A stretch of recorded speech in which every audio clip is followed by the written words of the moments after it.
Okay, so it's time for Chapter 2 of Brave New World.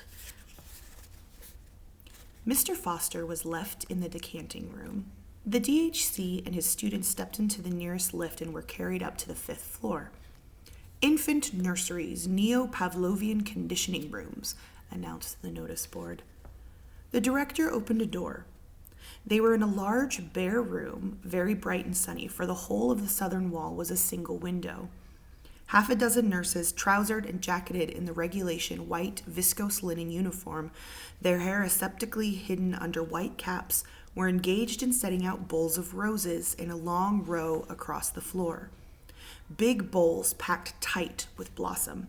Thousands of petals, ripe blown and silkily smooth, like the cheeks of innumerable little cherubs, but of cherubs in that bright light, not exclusively pink and Aryan, but also luminously Chinese, also Mexican, also apoplectic with too much blowing of celestial trumpets, also pale as death, pale with the posthumous whiteness of marble. The nurses stiffened to attention as the DHC came in. "Set out the books," he said curtly. In silence, the nurses obeyed his command. Between the rose bowls, the books were dutifully set out. A row of nursery quartos opened invitingly, each at some gaily colored image of beast or fish or bird. "Now bring in the children." They hurried out of the room and returned in a minute or two, each pushing a kind of tall dumbwaiter laden on all its 4 wire-netted shelves with 8-month-old babies, all exactly alike, a Bakanovsky group, it was evident, and all, since their caste was Delta, dressed in khaki. "Put them down on the floor." The infants were unloaded. "Now turn them so they can see the flowers and books." Turned, the babies at once fell silent, then began to crawl toward those clusters of sleek colors, those shapes so gay and brilliant on the white pages. As they approached, the sun came out of a momentary eclipse behind a cloud. The roses flamed up as though with a sudden passion from within. A new and profound significance seemed to suffuse the shining pages of the books. From the ranks of the crawling babies came little squeals of excitement, gurgles, and twitterings of pleasure. The doctor rubbed his hands. "Excellent," he said. "It might almost have been done on purpose." The swiftest crawlers were already at their goal. Small hands reached out uncertainly, touched, grasped, unpetaling the transfigured roses, crumpling the illuminated pages of the books. The doctor waited until all were happily busy. Then, "Watch carefully," he said, and lifting his hand, he gave the signal. The head nurse, who was standing by a switchboard at the other end of the room, pressed down a little lever. There was a violent explosion, shriller and even shriller, a siren shriek. Alarm bells maddeningly sounded. The children started, screamed. Their faces were distorted with terror. "And now," the director shouted, for the noise was deafening, "now we proceed to rub in the lesson with a mild electric shock." He waved his hand again, and the head nurse pressed a second lever. The screaming of the baby suddenly changed its tone. There was something desperate, almost insane, about the sharp, spasmodic yelps to which they now gave utterance. Their little bodies twitched and stiffened. Their limbs moved jerkily, as if to the tug of unseen wires. "We can electrify that whole strip of floor," bawled the director in explanation. "But that's enough," he signaled to the nurse. The explosion ceased, the bells stopped ringing, the shriek of the siren died down from tone to tone into silence. The stiffly twitching bodies relaxed, and what had become the sob and yelp of infant maniacs broadened out once more into a normal howl of ordinary terror. "Offer them the flowers and the books again." The nurses obeyed, but as the approach of the roses, at the mere sight of those gaily colored images of Pussy and Cock-a-doodle-doo and Baa Black Sheep, the infants shrank away in horror. The volume of their howling suddenly increased. "Observe," said the director triumphantly. Observe. Books and loud noises, flowers and electric shocks.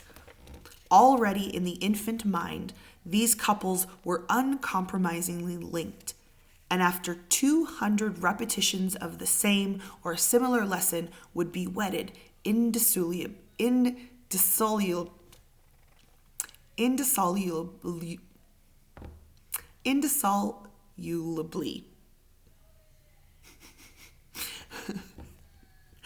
What man has joined, nature is powerless to put asunder.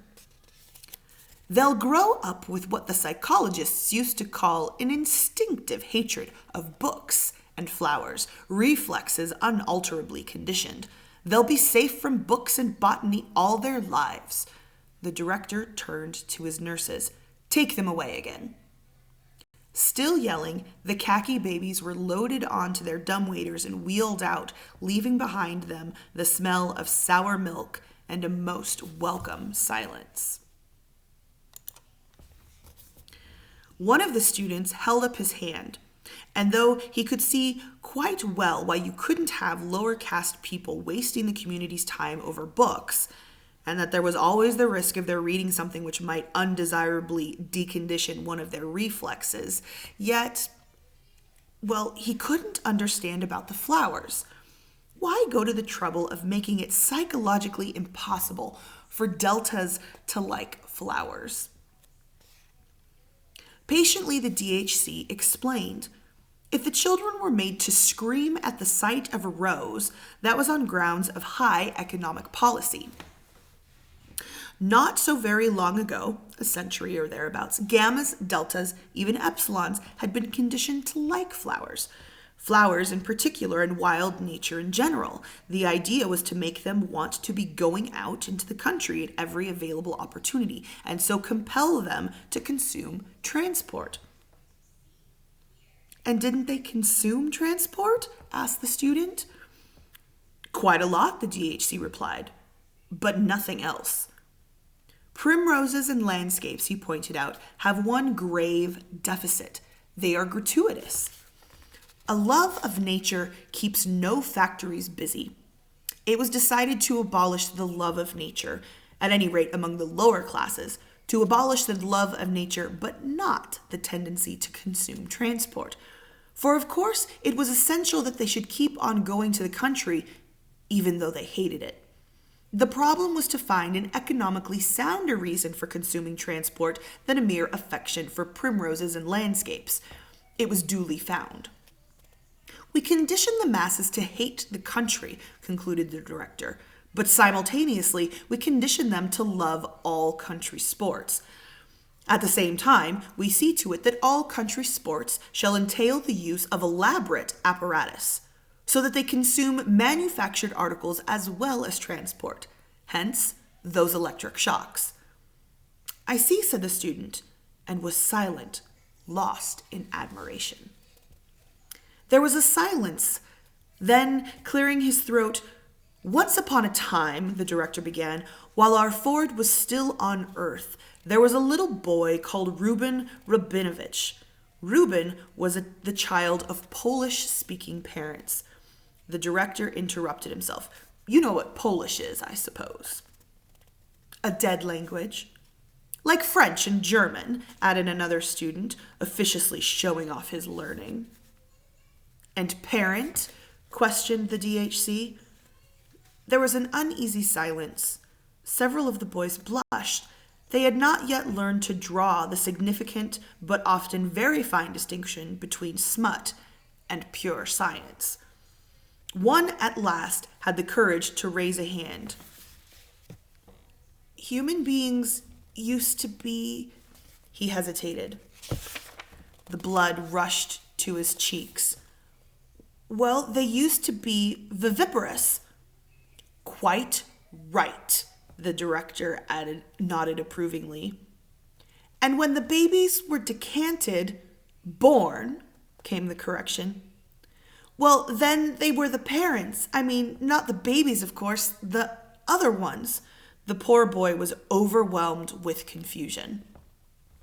In brief, the director summed up, the parents were the father and the mother. The smut that was really science fell with a crash into the boy's eye-avoiding silence. Mother, he repeated loudly, rubbing in the science and leaning back in his chair. These, he said gravely, are unpleasant facts. I know it, but then most historical facts are unpleasant. Viviparous means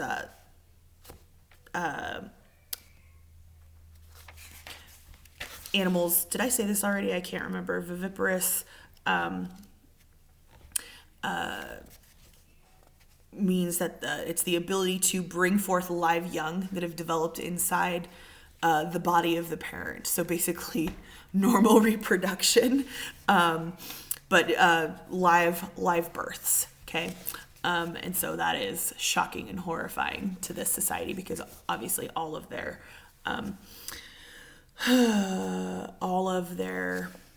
humans are created in a lab, right? Okay. He returned to little Reuben, in whose room one evening, by an oversight, his father and mother, crash, crash, happened to leave the radio turned on. For you must remember that in those days of gross, viviparous reproduction, children were always brought up by their parents and not in state conditioning centers. Imagine that, a family. Ugh. While the child was asleep, a broadcast program from London suddenly started to come through, and the next morning, to the astonishment of his crash and crash, the more daring of the boys ventured to grin at one another. Little Reuben woke up repeating word for word a long lecture by that curious old writer, one of the very few whose works have been permitted to come down to us, George Bernard Shaw, who was speaking according to a well-authenticated tradition about his own genius. To little Reuben's wink and snigger, this lecture was, of course, perfectly incomprehensible, and imagining that their child had suddenly gone mad, they sent for a doctor.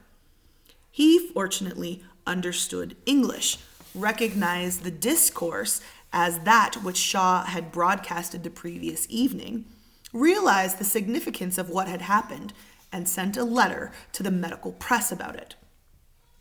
The principle of sleep teaching, or hypnopaedia, had been discovered. The DHC made an impressive pause.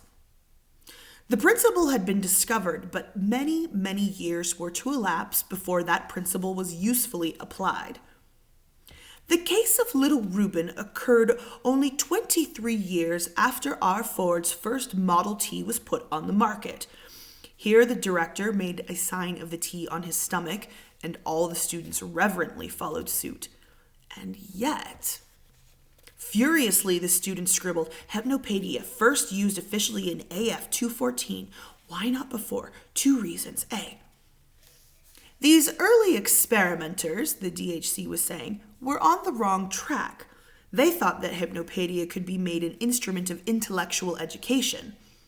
A small boy asleep on his right side, the right arm stuck out, the right hand hanging limp over the edge of the bed.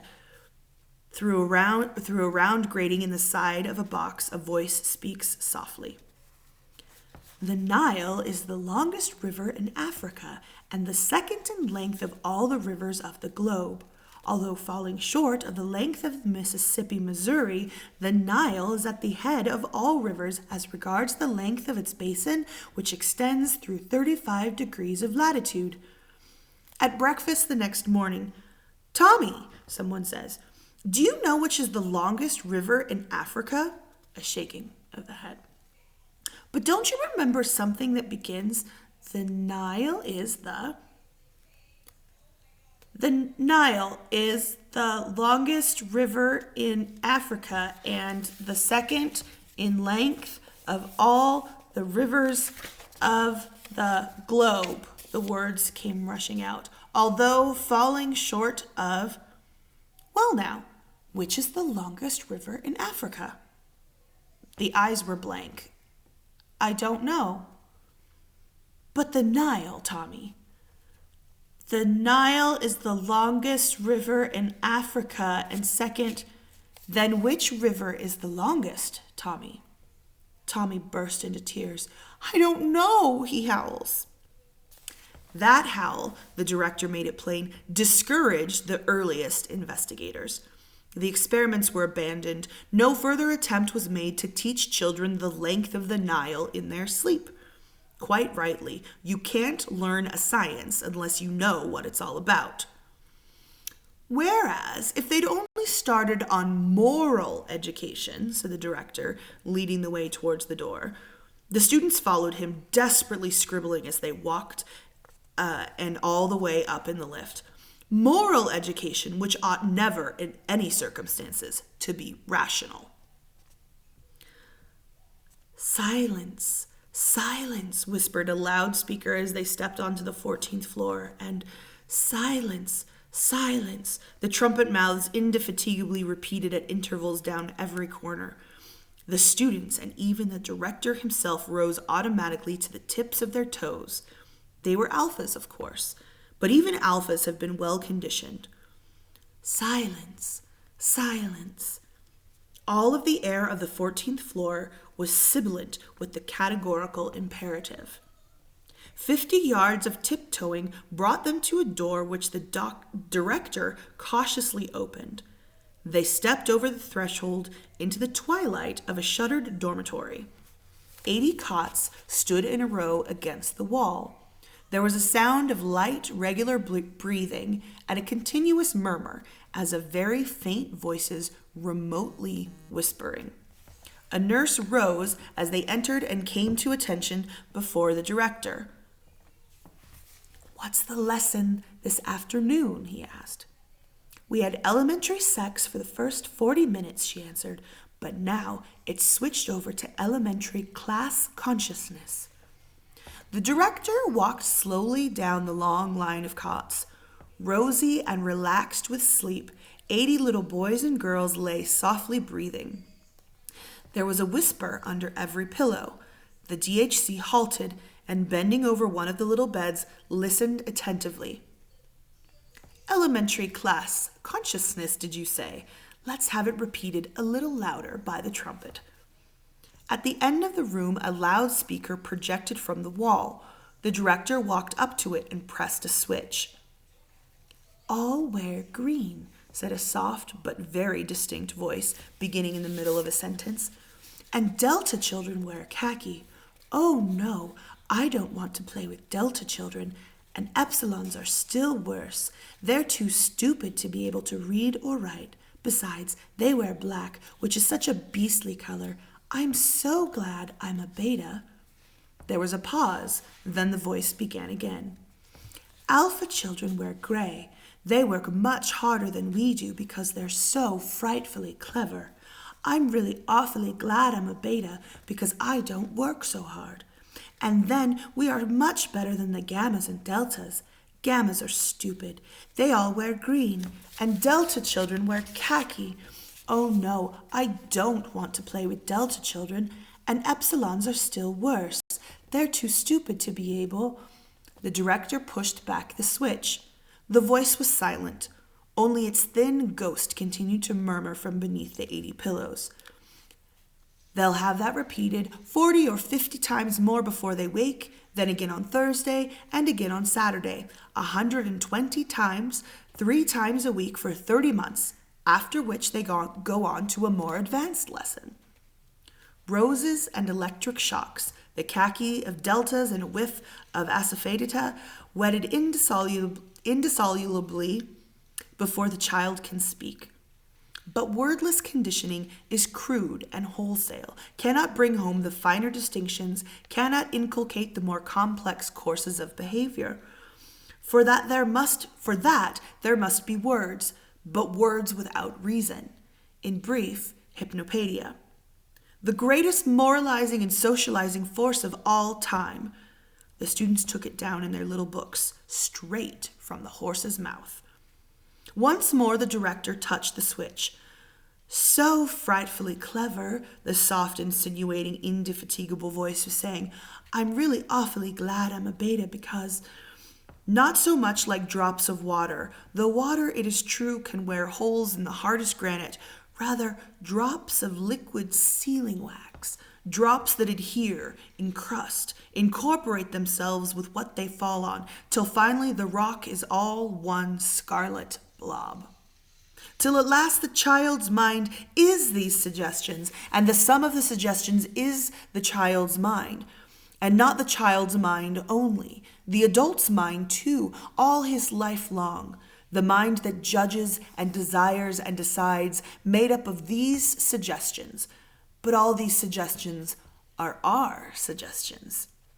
The director almost shouted it in his triumph. Suggestions from the state. He banged the nearest table. It therefore follows. A noise made him turn around. "Oh, Ford," he said in another tone, "I've gone and woken the children." And that is the end of chapter 2, in which we learn all about the conditioning of children in this society. So each caste system